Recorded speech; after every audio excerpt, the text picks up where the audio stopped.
Hello everyone, it's me, MrSneakyy today, and we've got another Openfield video, so stay tuned for more of the details and all the footage coming up soon.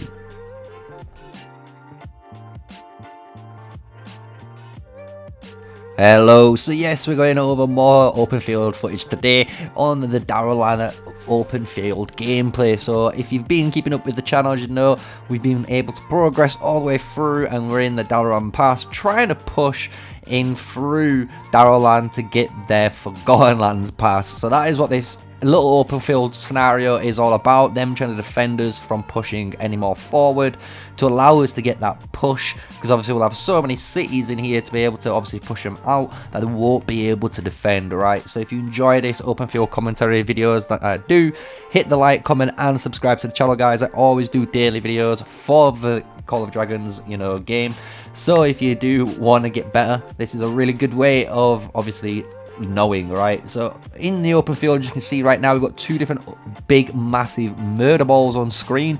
We've got TM on the left, and they're defending their builders on the flag, which is on the refresh army area, as well as the big murder ball on the right, and that is from BDL. We can see multiple different marchers. You know, you got your wild deers here, you've got your Emerys, even Lilias, you've got some Craigs on the BDL side even, and when you look on the left, it's more Lilias, Valens, you know, wild deers. It's all mainly mages. You've got a couple of Nikos running, you know, and then sometimes you get an occasional Kinarra as well, but you can see a really good unstoppable trigger there by Kawaii on his Lilia and Valen combo, right? Just showing how effective that combo really is in the game right now. If you are a low spender, for example, a 511 Lilia with a 5111 Valen is very, very powerful on the open field. And here comes my troops. You're going to see how I'm going to tackle the open field again, and obviously we're going to try and work together to push through this BDL side, right? So I'm running my Valen and Wild Deer combo, which would be the free-to-play player choice, and that's why I'm running it. And then I have a Lilia and Atheist combo as more of a, you know, free-up mages, and we're targeting some of these guys on the bottom side here on the low that are you know, positioning themselves, and I'm playing very, very aggressive here with my team.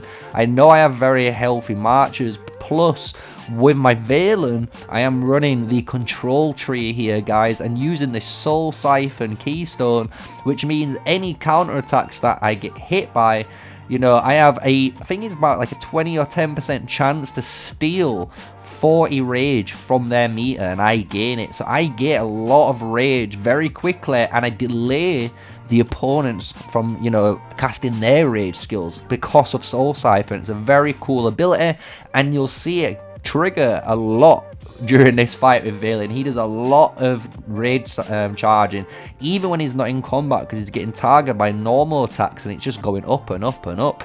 So it's a really effective keystone here, you can see. Lilia is running the classic skill tree. You know, I'm going to be doing some updated talent trees for those guys, so stay tuned for those in the future, but they are coming. But I have got the classic skill tree on Lily at the moment. She's doing fantastic with it, massive rage gen plus big damage on the output, so it's really good when you work together.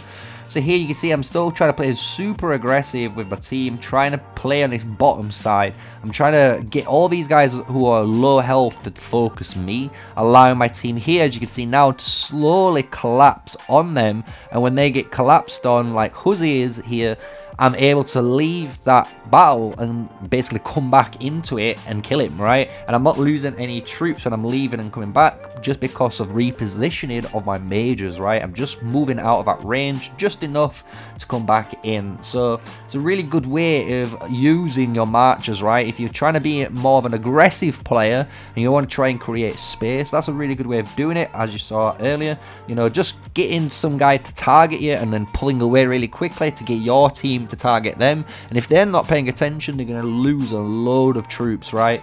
So right here now, we're coming towards near the end of the first clip of the Openfield combat. Obviously my guys are running quite low now. I'm getting fully targeted by BDL. They do not want me pushing any more forward as part of the TM alliance here, and I've got some obviously artifact usage during the fight, but I'm not too happy with the health of my, you know, Valen, so I send him home, and I'm just controlling just Lily now, trying to get some extra little bits if I can. Just going for some cheeky kills. As you can see, I hit a free little bit on Flabs on the top there with a skill cycle from her, and then I'm just trying to back away as well as maybe get some free kills as long as I'm not getting targeted, right? As soon as I get targeted, I'm going to start sending them her home. She is in the danger zone. Obviously, she's in the red. You don't want that match to die, so I'm playing very recklessly, but obviously I'm not being targeted, so I'm ready to send her home when I need to. She is done really well so far, and you can see I've already started moving her away to get her down. This guy here out of position, I use another skill cycle on him, which is really nice, getting some free kills here. About to move away again, position myself a bit lower to finish on this cavalry guy. Again, he's just out of position and I'm getting free kills here. So this is just showcasing, you know, if you've got a match in red, you are still able to deal some damage and get some free kills. And with that, as you can see, I sent her home. She's done a job, a great job for my mages, you know, causing a bit of an more of like, you know, a nuisance and getting attention from the enemy, allowing my guys to obviously whittle them down and work their way through that murder ball. So we're going to go into the second clip in a moment. So if you enjoyed the first clip, I hope you hit the subscribe button, like, and comment below, guys. But here is going into the second clip, and now we're going to introduce my Kinarra, and I'm running Kinarra with Nico, and I've got Viola's bow on her. If you're wondering for the artifact, it does give a massive amount of archer HP, and you really do want that in the open field. Plus you get that activated bonus when you do trigger it, the 10-second delay on their artifacts. It's really good. The thing is, which you'll notice in this gameplay, is when you do use archers with mages, you're gonna have to be a bit more, you know, worried of what your archers are going to be doing, because they're always going to be in a different range compared to all the other mages in the area, and because of that you do get targeted a lot.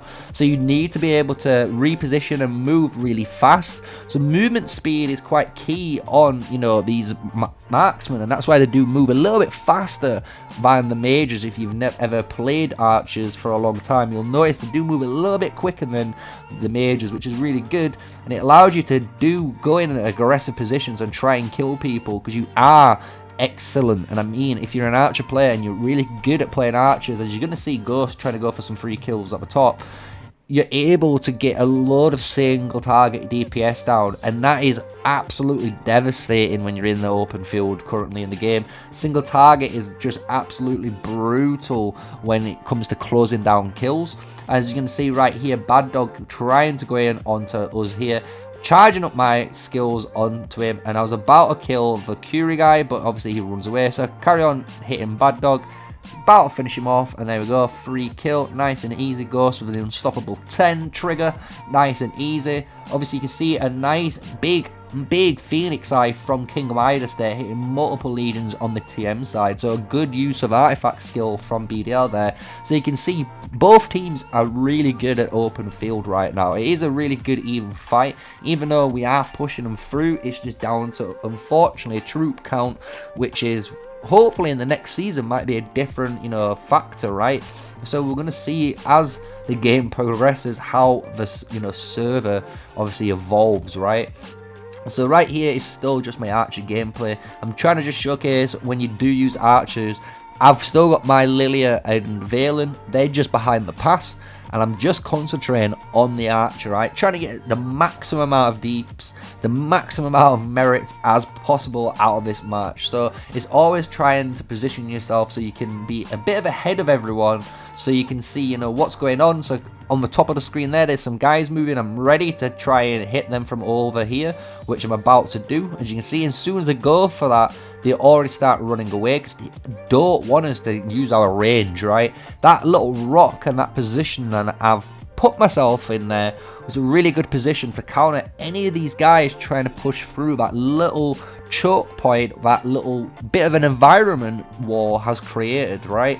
So now, again, my Kinarra's back in the area. I'm just looking to see if there's anything available for me to do really with her. Maybe I'm considering, you know, maybe it's a more of a march of, you know, bringing mages instead.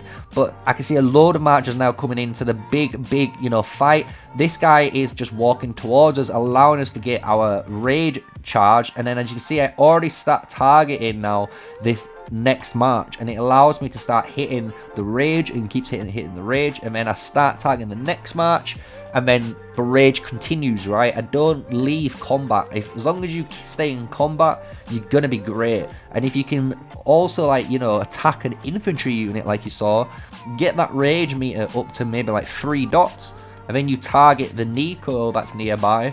That final dot only takes about a second to hit. So as soon as you hit him, it's going to be like auto attack, skill trigger, and he's going to feel a mass amounts of damage before he gets to run away. So it's a very good way of dealing a big amounts of burst, you know, without your opponent running away. So I hope you watch that a lot, because I do it quite often in all of these gameplays when you do see me play.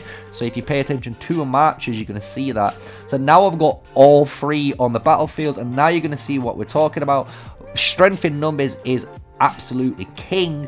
However, the marchers that I've got, again, the archers are a little bit shorter range than the mages, and because they're shorter range, it means I have to make sure my archers are a bit more positioned, you know, better.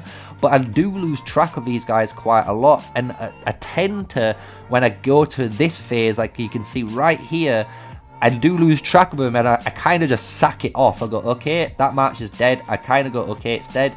And I focus on these 2 mages now. And because that march died, that timing window, you know, of it being there, bought me the time for my mages to get into a better position. Otherwise, you know, they could have been chased down and killed as well, which is a really bad thing, right? I don't want to get all 3 of my marchers killed. But that just showcases there, even from my capabilities so far, you know, I do make the error of not paying attention of the range of your archers versus your mage units, right? My mages were safe because of their range, but my archers wasn't, and they got punished for it. So now you can see just 2 mages again, like the first gameplay, and you're going to see how effective when you just have 2 of the same. So if, for example, you ran 2 archer units, that'd be perfectly fine as well. You're going to be able to work with those 2 arch units really well. You're just going to obviously be a bit more active because you're shorter range still, so people are going to target you. But if you know stuff like that, you're going to have talent pages to combat that type of, you know, play style. So right here, you can see BDL on the bottom trying to push through into the TM side here, but we've got a really demanding murder ball here, and I am trying to push and take the front line, making sure everyone targets my Valen, allowing him to fire off as many of these skills as you can, and they are absolutely obliterating these archers and mages by the BDL members here. And just like that, we consolidated really quickly. I took the brunt of the force, which was fine, but everyone focus fired, and because that focus fire, it was able to kill. So I hope you enjoyed it, understood a bit more of that murder ball, you know, combat style. But that is going to be it for now, guys. I hope you enjoyed the video. Remember to smash a like, comment, and subscribe to the channel. But for now, until the next video, peace out, guys.